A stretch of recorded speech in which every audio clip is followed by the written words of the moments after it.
everyone. Welcome to the Ozark Outpost in Dixon, Missouri. This is going to be Free France, Italy, and the United States, January 41. Free France, as you imagine, was a really short round. They can't do any research. They're not involved with spying. So they had 5 francs in the bank.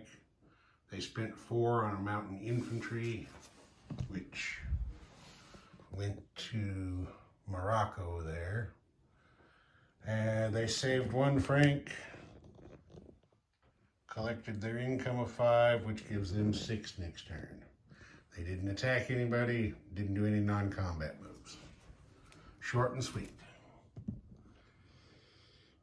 Italy, on the other hand, did some stuff. Their lone tech role completed wartime economy. So now they got that going. Italy just gets 1 roll, just been getting 1 roll the whole game, and they've got a completed technology. Anyway, they weren't able to do any spy rolls. They had no open spaces. And no counter-espionage roles. Both of the guys who were in Rome were already doubled. Okay. For their build, the Italians decided, I'll just turn toward the mid here. They decided they needed to beef up their navy a little bit because the Brits are probably not going to let what has happened in the mid stand forever. So they had 17 lira, which they spent on 2 destroyers and 1 infantry. All right, the Italians were not able to do any spy actions because all of their deployed spies have been doubled by the opposition. They had 2 double agent roles. They rolled a no action on the Soviet double agent, and the British double agent in Rome was executed by his own people for turning traitor. All right, now we will get on to what the Italians did abroad. Mussolini went on the offensive. Yeah, I think we can do this from right here. Get the camera the way I want it. Okay.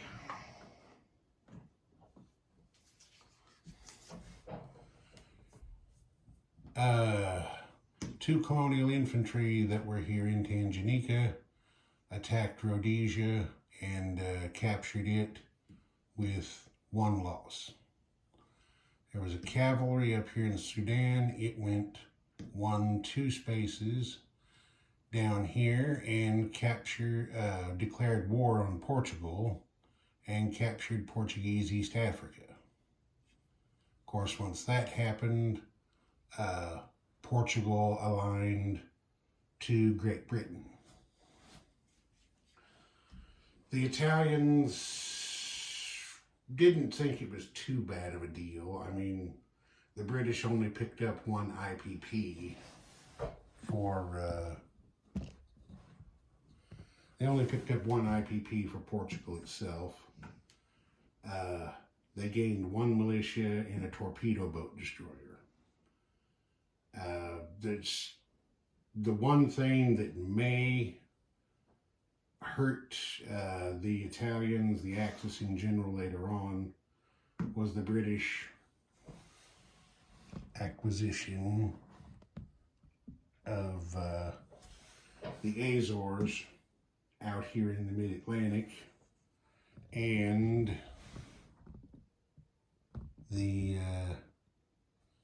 Cape Verde Islands down here off of West Africa. That could possibly, and of course Portugal itself, this could possibly give the Allies some naval bases where they're going to be able to establish footholds or be able to extend their range to reach other places. We'll just have to see. Anyway, the Italians did what they did. If you don't risk anything, you can't win anything. Okay, so that was that. Then, back to the Med. Well, Mussolini wasn't done by any stretch of the imagination. There had been 2 transports over here, the ones that were involved in the invasion of Gibraltar last turn. They moved 1 space back to here, picked up 2 Marines and 2 infantry, 1 space back to here. Now you can see. Picked up 2 Marines and 2 infantry, and I knocked a guy out. And then from there they went 1 to pick the guys up, then they went 2, 3 over to here, and you can see they invaded Transjordan. They got in there and did the job without taking any losses. So they captured that, which gives them a land zone, a possessed land zone adjacent to Iraq. So Italy also aligned Iraq. So they picked up 3 lira out of this deal, plus they captured the oil well, which produces 2 oil per turn. So now they have their own independent oil source for the time being anyway. The one difficulty they have with that at the moment is moving oil among your own land zones is counted, the way I read the rules, it's counted as lend-leasing to yourself. In order to lend-lease, you have to use lend-lease supply path, which requires either rail transport or, no, you can't use river transport for lend-lease. It's got to be rail. So, well, either way, there's no river here either. So the only way they can move any of this oil back home to Italy at this point is to come down here to Basra, go out through the Persian Gulf, around Africa, through Gibraltar, and into Italy. Now, the one thing about that is, in order to get out of the Persian Gulf, they have to go through this sea zone, and there's an Indian Ocean Squadron battlecruiser sitting there right now. So lend-leasing oil to yourself is subject to interdiction, just like any other kind of lend-lease. It's not a free ride. So if he doesn't want to have to deal with all that, what he's going to have to do is next turn he will have to build a rail link on this border connecting the railways in Iraq with those in Transjordan, so he can get access to the Med, and then his oil can be transported across the sea a short distance. But as I said, that's not possible right now because the infrastructure isn't in place. But anyway, that's a look at his situation, but Mussolini does have his own source of oil now, as I said, at least for the time being, until the British try to take it back away from him, maybe. Okay. And they weren't satisfied with that. They weren't quite done yet. The Italians also attacked western Egypt from Cyrenaica with air support and captured the land zone without loss. The fighter went in first and killed the British militia that was defending, and then the ground units moved in for the capture. So that's another lira for the Italians, another one off of the British. And Eastern Egypt is now surrounded. There are Italians on all three sides. So we'll have to see what happens there. I mean, not looking too good at the moment. I mean, it's looking good for the Italians, but not looking too good for the British. All right, and then because I'm playing the optional Suez reroute rule for the British, which says if an enemy controls either exit from the Mediterranean, either Suez or Gibraltar, then the Mediterranean line here cannot be convoy raided. What the British do is they split the value of this line between the East and West African lines, adding 3 to each. Now, the Germans had already raided this line for 3 on their turn. The Italians sent one of their submarines that was in here out to here, and he raided the West Africa line for another 3 IPP of damage. So that line's maxed out. They didn't have anybody in position to try to go after the IPP over here on the East Africa line, which is now 4.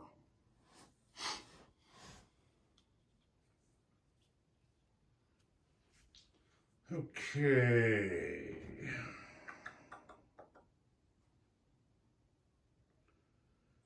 The Italians placed their build.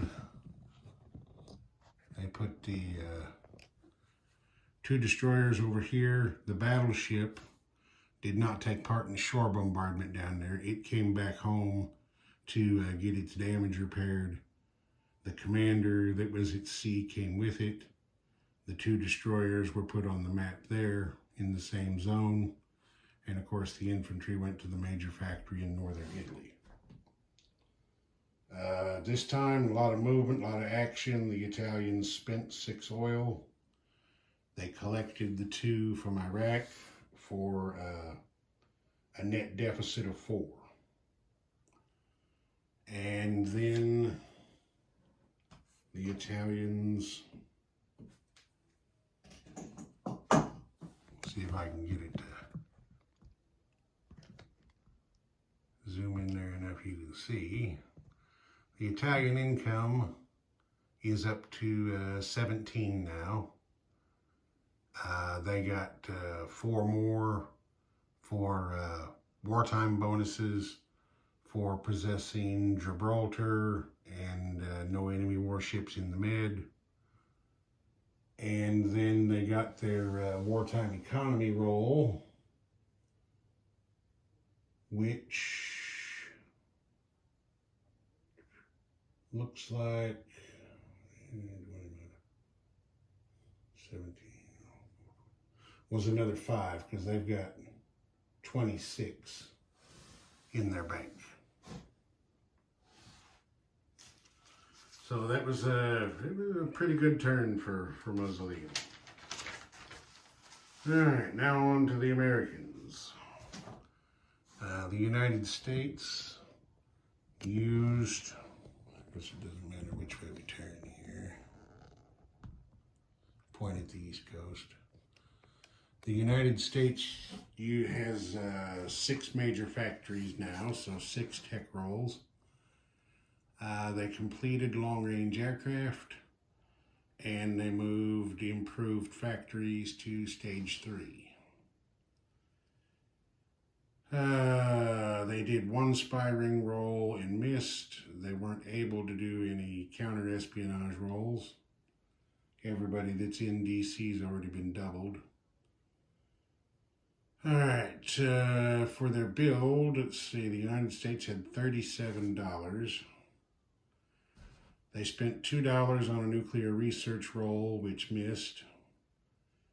In order to hit on those, you have to get a 10 or better. They spent $3 on an influence role for Venezuela down there in Latin America, and they came up with a 2. So that means the United States annexed Venezuela. There were 3 ramifications for that. Number 1, the United States now has another 3 oil per turn.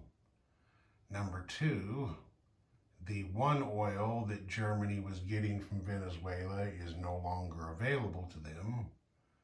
And 3, if the United States needs to invoke the Monroe Doctrine and go down here and kick out any foreign powers, they now have a forward staging area.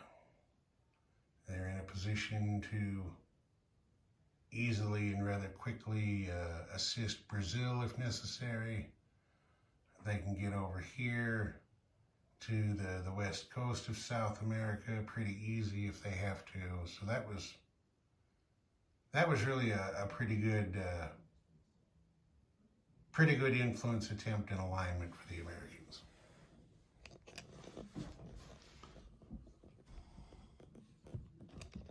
Okay, get back onto the East Coast there. There we go.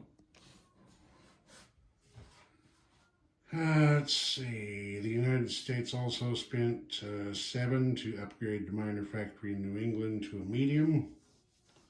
They built 1 militia for 2. They spent $5 to start a fleet carrier. They spent another $5 to start a heavy cruiser. You can see the production chart there. They also lend-leased a fighter to Anzac and an infantry to Free France. And that was all their money. KMT had 8 in the bank, and they built 2 infantry and a militia. Chiang Kai-shek decided not to do any attacks or any non-combat moves, so his situation down here remains unchanged. At this point, he's kind of surrounded and in a little bit of a bad spot. I mean, he's pretty well, he's as worried about the Chi-Coms as he is about the Japanese. The Chi-Coms have 3 more income than he does, which means they're closer to that magic number of 13. They hold a hell of a lot more territories than he does. But he's in a pretty good shape down here along the coast where the money is. So he took his 2 infantry, put them into Hopei to bolster it a little bit, and the militia went to Shantung. The United States, just real quick, its militia went out here to Wake Island, so the Japanese can't just have a walk-in capture on that and try to make an air base or a naval base out of it. And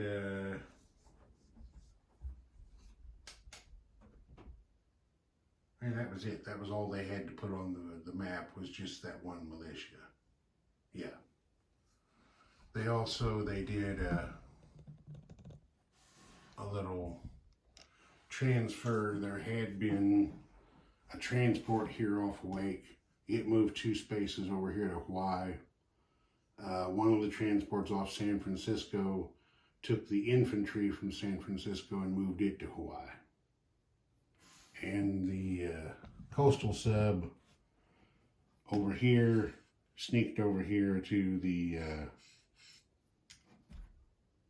Aleutians there, trying to creep up on Japan from the north, I guess. All right, Brazil, or the United States did the recruitment role for Brazil, which missed. They didn't get any extra guys. The United States spent 1 oil and collected 7 for a net gain of 6. Their peacetime income increase was a paltry 4. The United States is sitting just at 41 there on the income chart. You see they've still got 22 to go to get to wartime economy.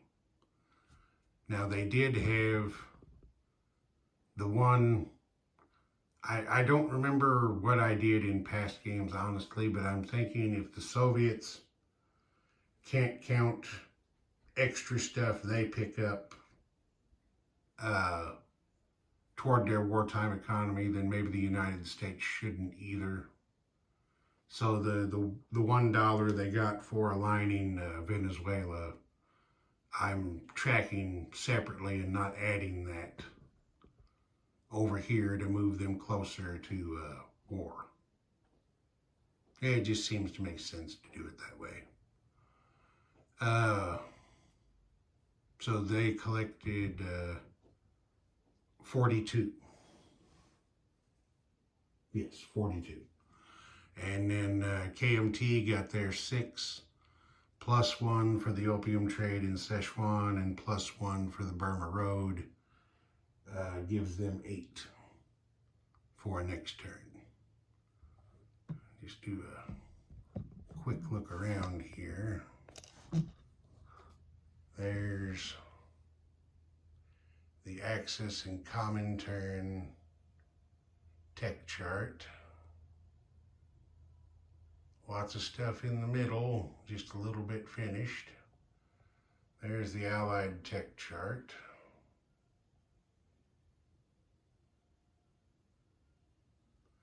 We just looked at the income chart. And I guess I can give you a, I have to back it back out like that probably. Give you a look at everybody's coaster, dashboard, whatever you want to call them. Kind of give you an idea where the spy, there's a lot of double agents out here.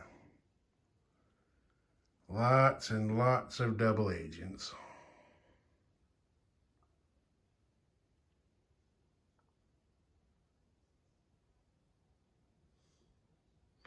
Okay, there's that. All right, I think that's going to do it for this one. When we come back, it'll be Germany and the Soviets and July 41. Ozark Outpost. Over and out.